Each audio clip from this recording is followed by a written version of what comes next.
Hey everyone, and welcome back to Country Music Made Me. Thank you so much for joining us once again. As always, please make sure to like, share, follow, subscribe to us wherever you are listening. Leave us a review, a rating, tell your friends, your family, your neighbors to come on over and have a listen. That support is huge. Today, we're joined by Canadian country music singer-songwriter Mackenzie Lee Meyer. Now, she released her debut EP, Bar Diva, back in 2018. Since that time, she has been named a 2019 Boots and Hearts Emerging Artist Showcase finalist. She was nominated as Roots Artist of the Year at the 2019 CCMA Ontario Awards, and she just released her new single, Dial Tone, which she feels is really an evolution into the next stage of who she is as an artist. So please enjoy our conversation with Mackenzie Lee Meyer.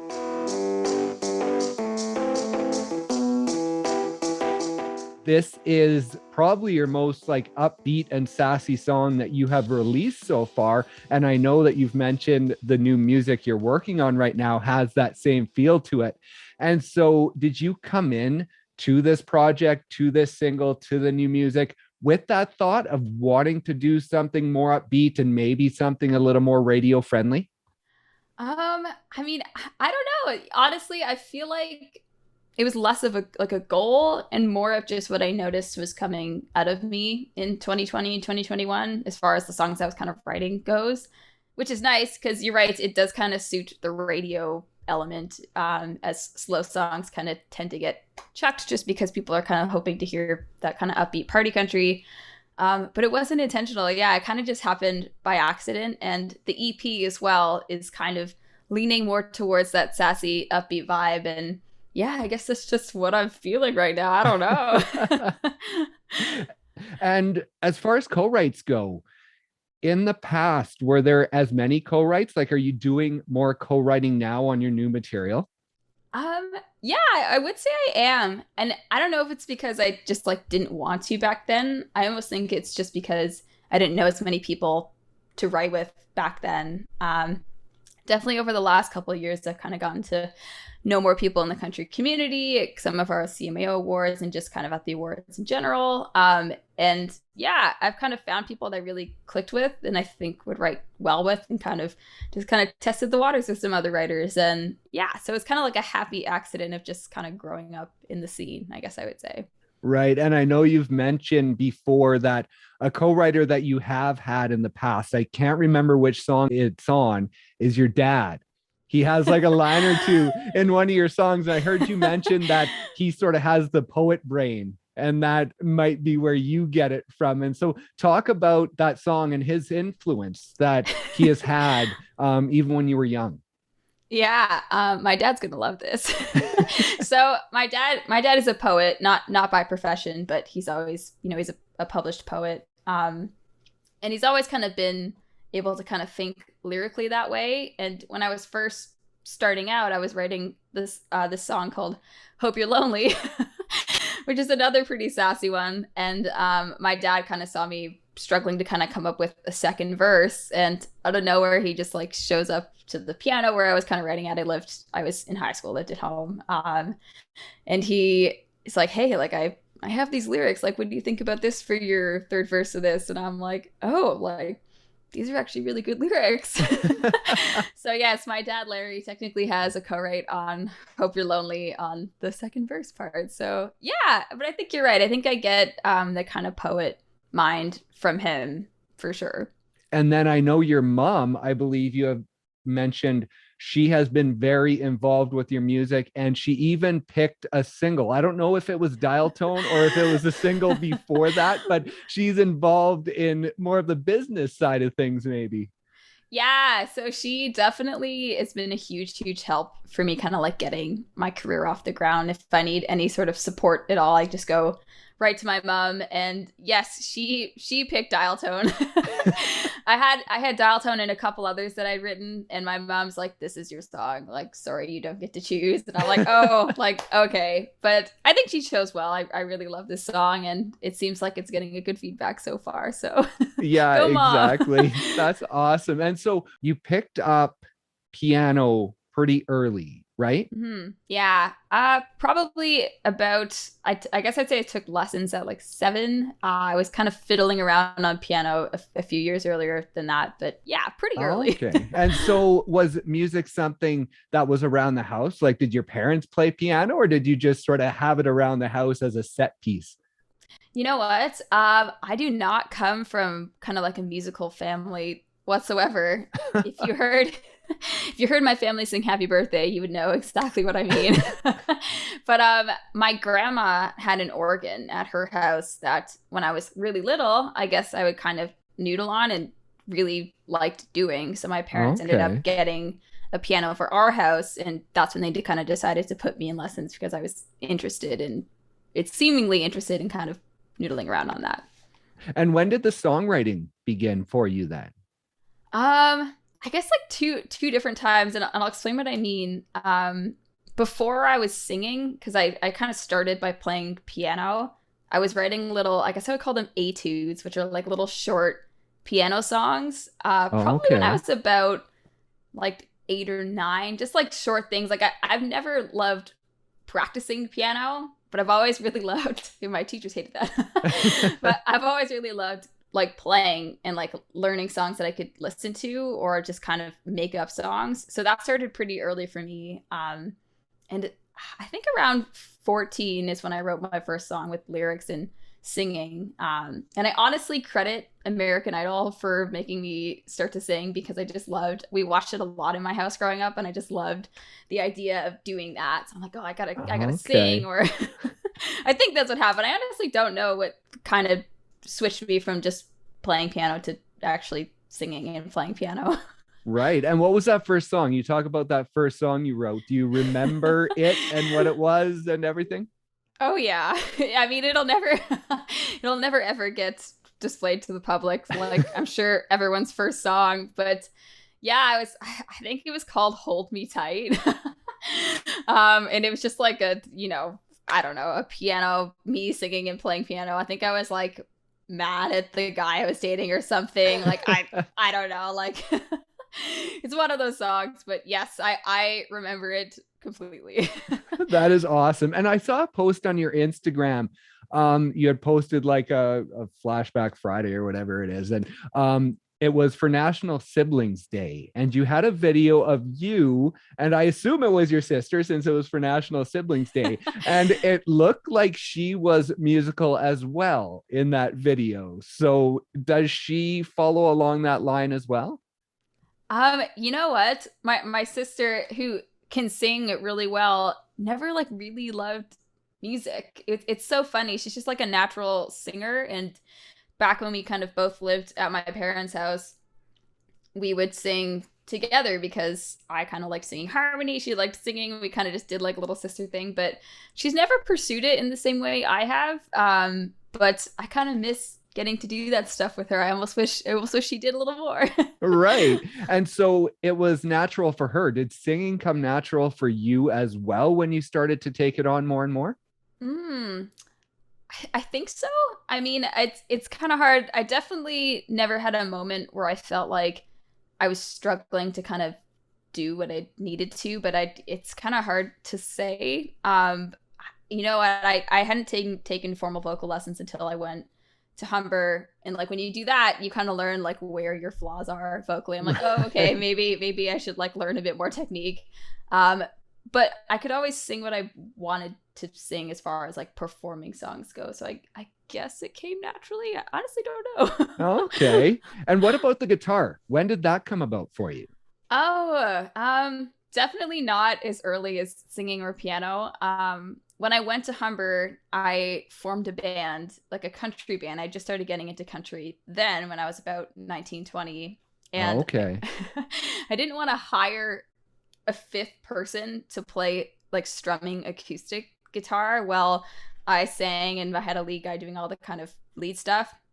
So I'm like, you know what, you should, I kind of like had gotten around on it, but not formally. I'm like, I'm gonna actually spend some time and learn how to play guitar so that it's not as expensive to pay people in this band to kind of get going. So yeah, that's when guitar started kicking in for me. And it's funny because it's almost my instrument that I lean on a bit more now than piano, just because it's so much more practical to take around. Exactly. And before we get into your performing time, now you grew up in Hamilton, which is just outside of Toronto. And I saw from posts a few years ago, I was going through Twitter, and you were very involved with Mariana's Trench back then. And I saw a post that said you were going to a Much on Demand to see Mariana's Trench. And I wanted to talk about Much Music because these days it feels like it's not such a cultural phenomenon, but that back then it was. And so what did Much Music mean to you back then when you were growing up?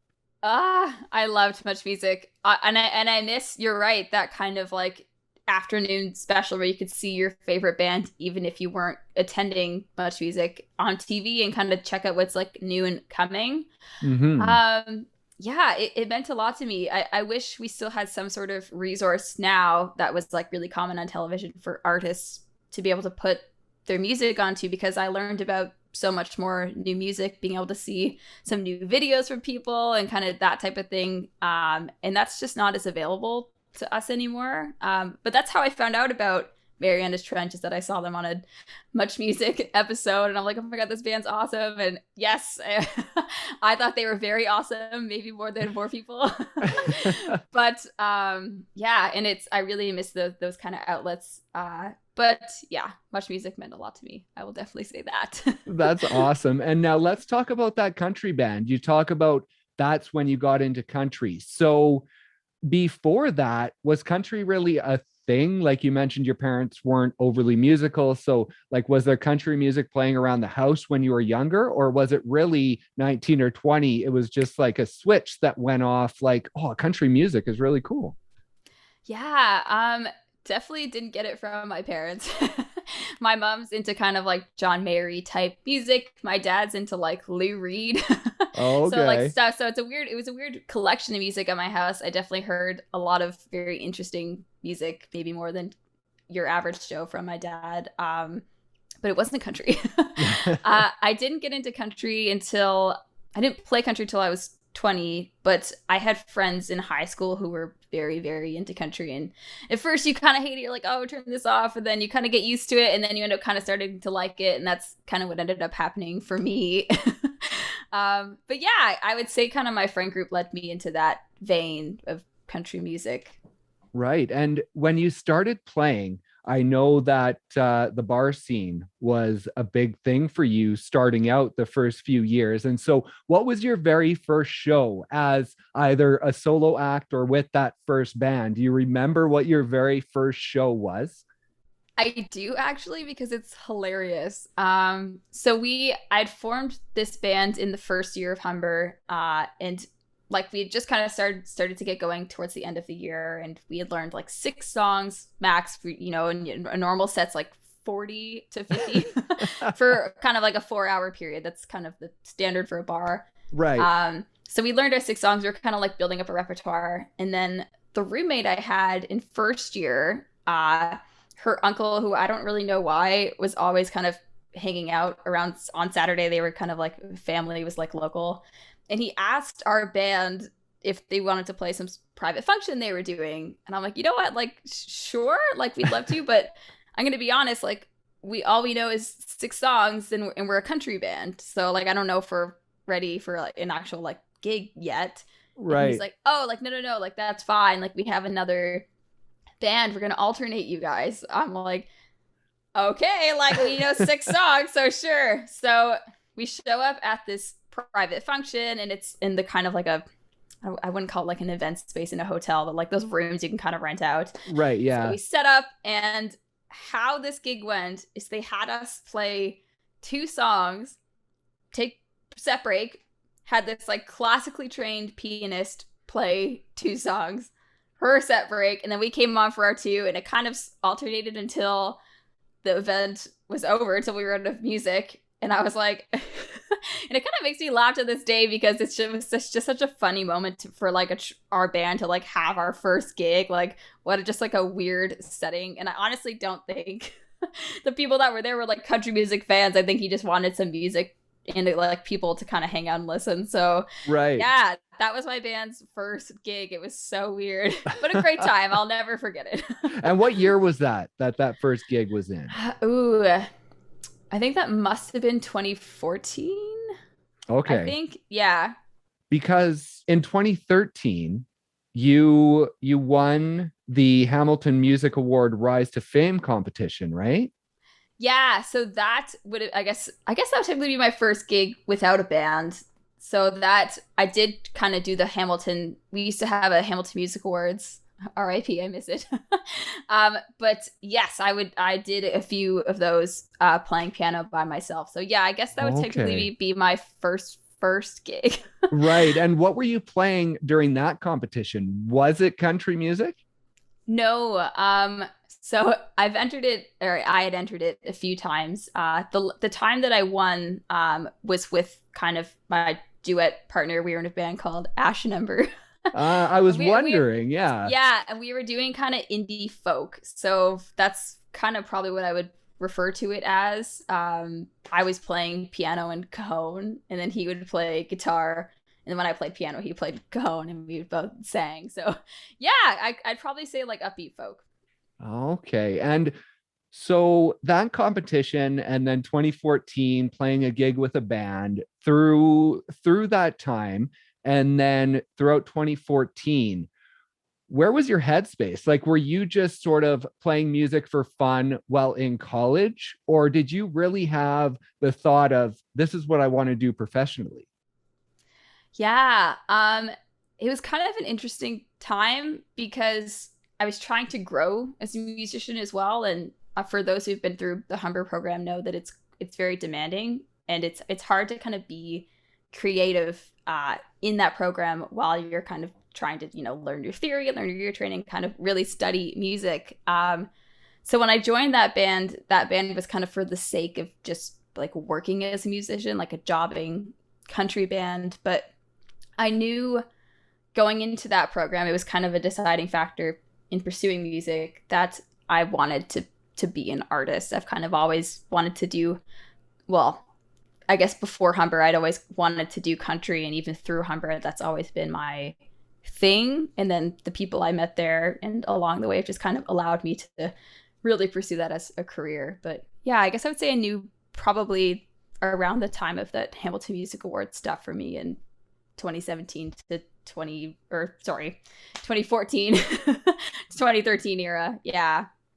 And the handle Diva Dive Bar, now that comes from sort of playing dive bars for a few years and sort of getting to the point where you're a diva inside those dive bars, right? But so for you during that time, during those few years when you're going to college, you're playing bars, is there a time you can remember that you realized you had taken the next step and that you were playing dive bars, but there was maybe a change and you saw it more as a viable option? Yeah. I would say kind of when I started to transition, like specifically to an artist, I'd kind of been jobbing a lot throughout Humbert and kind of playing the bars and the covers. And I definitely noticed like a gradual incline of better bars and better gigs in general. But after I released my EP, Dive Bar Diva, which is kind of where I get my name from. Or yeah, Dive Bar Diva. I said Dive Diva Bar Dive Diva. Bar. Yeah, Dive Bar Diva. Sorry. You know what? That is me, the diva and the dive bar. After that, the gigs I started to do became better because they were artist gigs instead of me playing covers in a bar. And so I definitely noticed kind of like a jump off point at that point in my career where people were starting to kind of know who I was in the kind of music scene, and I was starting to get gigs at festivals rather than playing gigs at bars. So that would be the definite, I guess, turning point in my career between then and now, I guess I would say.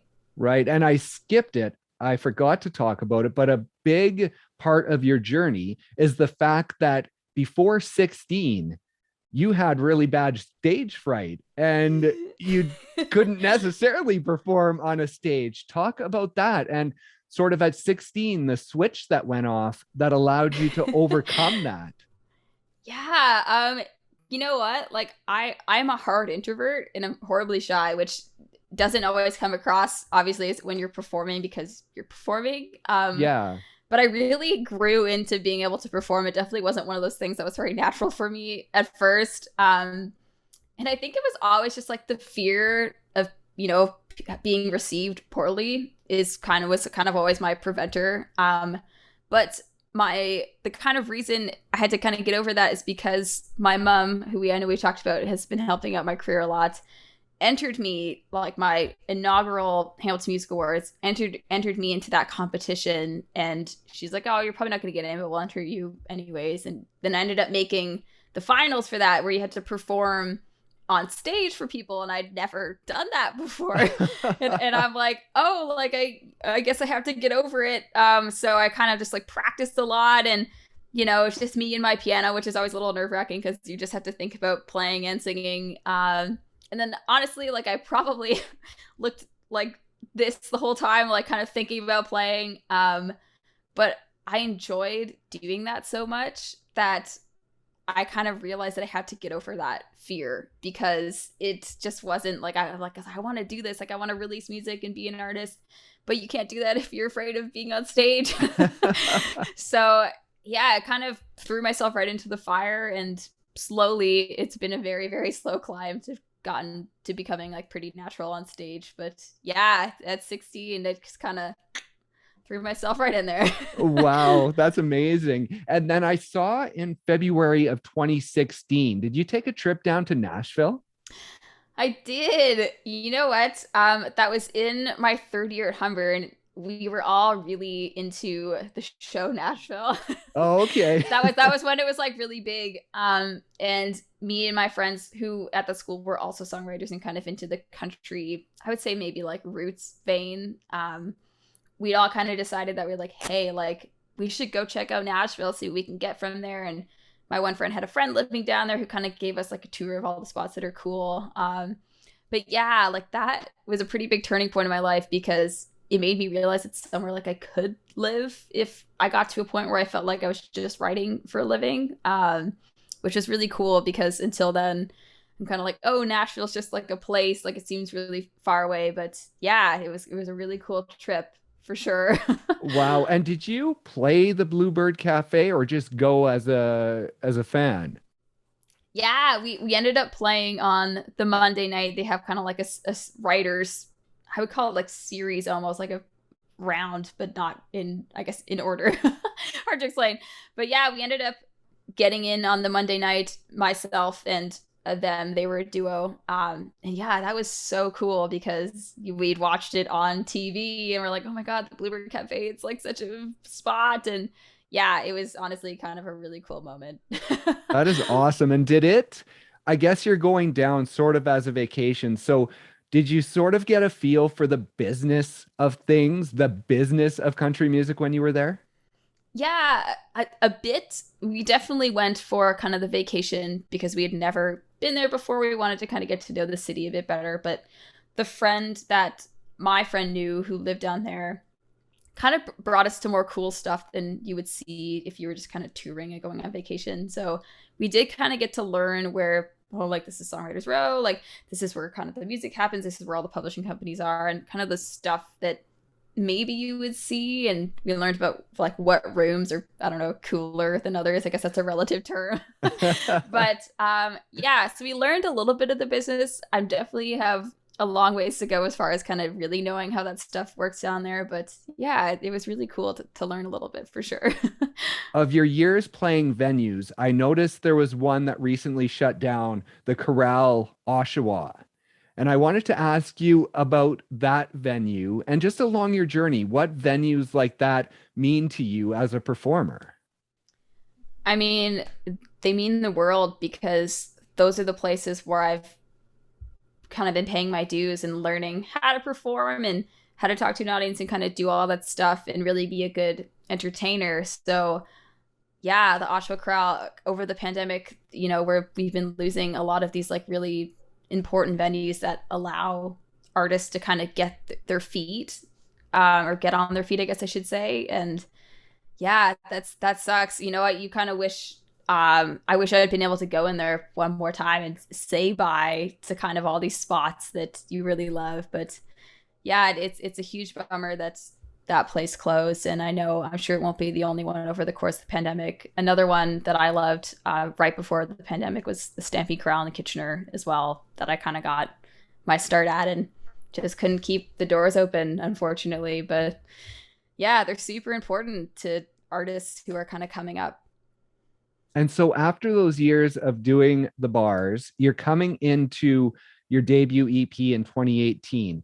Now, going into that, what was your thought? Were you heading into the studio thinking, I want this to be the start of me as an artist? Or were you thinking, I've graduated, let's just do something fun and get some music down and get it out there?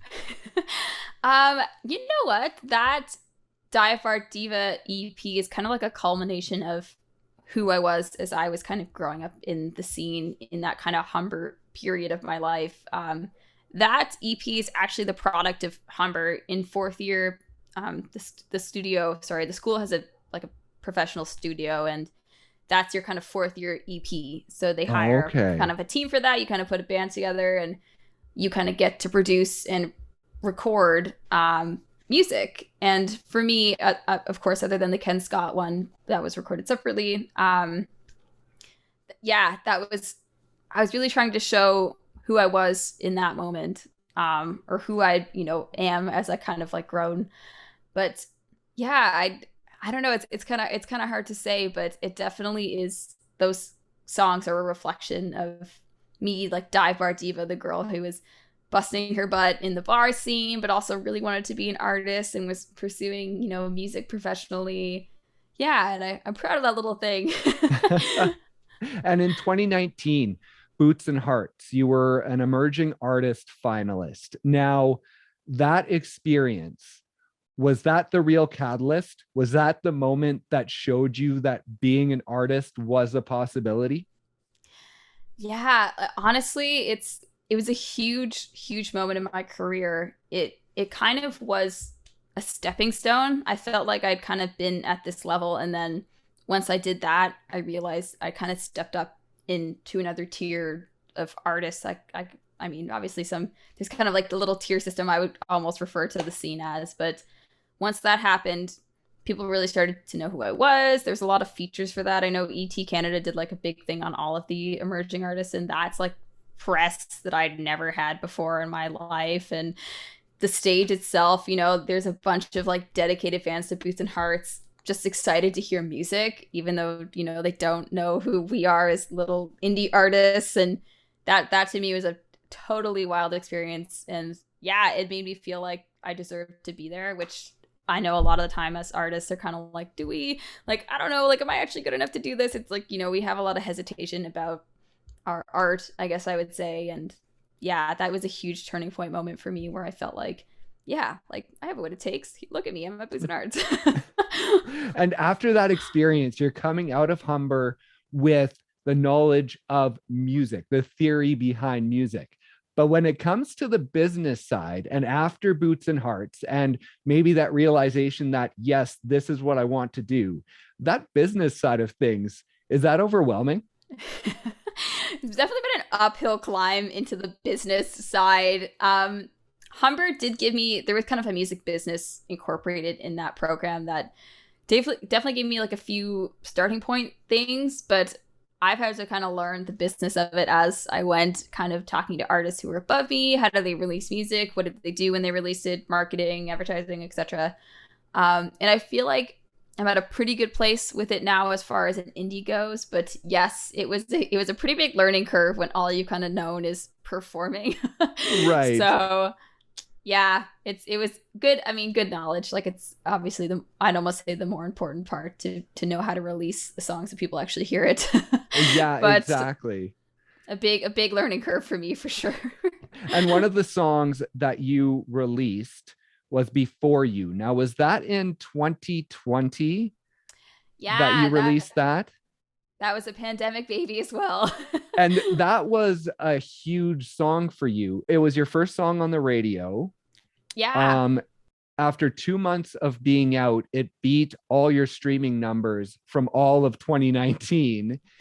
And Yep. so when you released that song, what was that like, that feeling of all those accomplishments happening, especially in a year like 2020? Yeah, I mean, really exciting. That song was probably the first song. I guess it was the first song I'd released after the EP that I put out with Humber. But it was the first song that I'd really put, I guess, a lot of time and money to in a kind of professional manner. It was the one I hired Jeff Dalziel for right out of the gate, and I'd never worked with a producer before. I'd hired a radio tracker. I never worked with someone to kind of work with it at radio, and like it was really exciting to see those connections like kind of like pay off in results. Like people were listening to it more because I guess was working it in a way that I didn't know how to before. So to see that, yeah, I kind of beat out all of my other songs like immediately, it was really rewarding to know that all the hard work that I kind of put into it was actually paying off. And as an artist, that hard work side of it, that having to work the song as an independent artist, is that something you enjoy? Yes and no.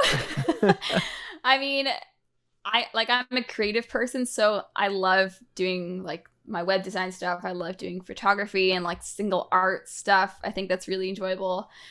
All of the kind of like admin stuff, like answering emails and just like keeping up on social media, which sounds like a hilarious thing, but it can be kind of a taxing thing to always be, trying to create content. Those things I don't love quite as much, but it's the kind of like connecting with people and being creative is something I do love doing. That is another artist hat that maybe people don't realize that we all wear. Heading into the new material, like you say, the 2018 EP was more of your college final. And Yeah. so do you hope that fans sort of look at Dial Tone and the new EP that you're creating as sort of your start as a musician, as to who you truly want to be in this career? Yeah. I definitely feel like with the music that I'm creating now, I'm really starting to kind of find who I am and what I want to say. And this EP that I'm going to be coming out with is definitely a reflection of that. I really feel like I've kind of found my sound, I guess people like to say. So yeah, I think, and I can hear it too. Like I'm a better writer now, and I can hear that my first EP, as much as I love it, is I've grown a lot from that. And I hope that the people that liked that EP still like this and kind of like the new, I guess I wouldn't call it new me, but I've definitely grown into this EP, so it's going to sound a lot different. And where is it at? When can we expect it? Are you still in the studio working it out? Yeah, I'm still kind of making the final decisions on the songs. I've got the ones that I want. We're just kind of narrowing down which ones, and then we're going into the recording process of that. So yeah, it's definitely in its early stages, but you can expect something out next year, but I cannot make any promises on the date yet. Right. And so as you're coming into sort of the next chapter and you're picking songs, is that a difficult process to put together this body of work that you want to be a cohesive unit of who you are? It can be, yeah. I mean, I think the difficult part for me has been that I'm still writing now, and I'll write another song and I'm like, oh shoot, that's actually a pretty good song too. Maybe I'll swap that song for this other song, even though I've already kind of decided I wanted to release that song. So that type of stuff has been difficult to like really be like, oh, like which song is the best song. But I have a really great support system of people who I trust their opinion on and kind of go back and forth with, and they kind of help me make those, I guess, ultimate decisions. And yeah, so that's a difficult part, but it's getting there. You just need your mom. You just need your mom in there. Yep. She can just pick those songs right away. Then it'll be done, right? Yep. Cindy's just going to pick the EP. That's probably what's going to end up happening. So it's worked pretty well for me so far, though. That's awesome. And so with all that has happened, even just within the past 2 years, how excited are you right now as an artist moving forward into this next chapter? Definitely very excited. I'm super excited, number one, that there'll probably be work next year in 2022. It's been a while since I got to I've played a few kind of small festivals over the course of the pandemic with kind of the drive-in concert stuff. That I've been really fortunate to be able to do some of those. But I really miss kind of getting to do that festival circuit. And I think for me, with releasing new music, it'll be able to kind of make my way back into that. So yeah, I'm excited to hear what people think about the new tunes, to see our new show. And I really missed kind of getting to try stuff out on people for sure. And as a Canadian artist, we talked about that trip to Nashville. Is that ever a dream of yours to be able to cross over and move down there and do work down there? Yeah, I think so. I mean, for me, I would say it's definitely a dream, not a goal. There's a lot in Canada that you can do as a Canadian artist to be an artist here. I think if I ever got in an American record deal, I would make the move, because then I would be more, I guess, around all the people and the things I need to do. But I really like living in Canada.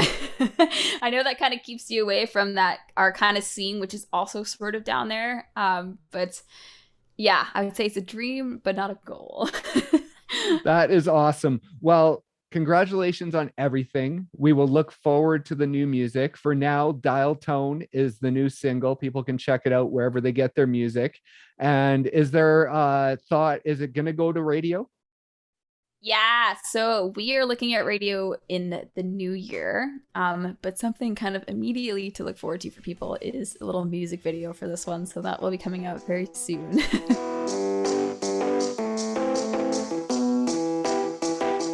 Thank you once again so much for listening, and thank you to Mackenzie for stopping by and sharing her story. Be sure to check out her new single, Dial Tone, wherever you stream your music. Please also be sure to like, share, follow, subscribe to us wherever you are listening. Leave us a review, a rating, tell your friends, your family, your neighbors to come on over and have a listen.